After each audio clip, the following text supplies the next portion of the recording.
साळवणला गेलतो आणि हे कडव पनवती आहे, खरोखर हे पनवती आहे, याला नेलं हे आणि कवा आलोय. नमस्कार मित्रांनो, हा विषय पुढे बघा कळेल तुम्हाला. तर बरेच दिवस झाले आपले लॉग काय पडले नाहीत, तर इथून पुढे लॉग येणार आहे, त्यामुळे तुमच्या भावाला फॉलो करून ठेवा. तर आजची सुरुवात आपली पोल्ट्री मधून झाली. पोल्ट्रीतली सर्व कामे आवरलीत, मर झालेले त्यांचे पाय वगैरे कट केले, फोटो वगैरे पाठवले आणि गेलो घरी, कारण आपल्याला जायचं होतं साळवणला गाडीचं साहित्य आणण्यासाठी. मग लाल्याने मी गेलो साळवणला आणि पुढे आमच्या बरोबर असं काही वेळ वाटलं नव्हतं. साहित्य वगैरे घेतलं साळवणमध्ये, चायनीज जरा खाल्लं, तिथून निघालो आपण घरला. आणि आंबर्डे आणि हारफोडच्या मध्ये आपली गाडी बंद पडली. गाडीमध्ये चार्जिंग होतं 60%. आता म्हणलो साळवण करून येणार, तोपर्यंत झाला घाटात बोंब. आता पर्याय काय नाही म्हणून दुसरी गाडी बोलवलेली. तवर लाल्या काय म्हणतोय बघा.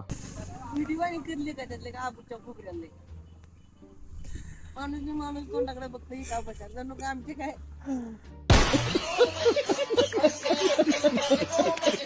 मग आमचा शूटर गाडी घेऊन आला, गाडी बांधून घेतली, पात्रेवाडीपर्यंत गेलो तर ह्या गाडीतलं पेट्रोल संपलं. ये सब क्या देखना पड़ रहा है? अच्छा है मैं अंधा हूँ.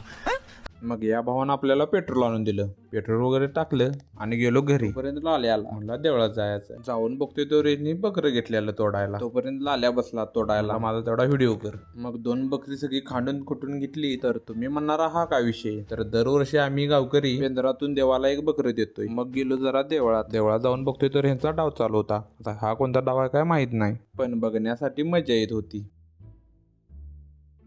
तोपर्यंत इकडे वाटं बिन घालून झालं. आता व्हिडिओ करतोय म्हणून कसं तोंड लपवित्यात बघा. मग नावाप्रमाणे सगळ्यांना वाटत द्यायला सुरू केलं. लाले कसा नटलाय बघा, मतलब वो अलग ही लेवल का बंदा था. मग सर्वांनी रक्तीभात खाला आणि व्हिडिओ इथेच संपला. तर व्हिडिओ आवडत असतील तर तुमच्या भावाला फॉलो करा आणि आमच्यात कोण पनवती आहे ते कमेंट करून सांगा.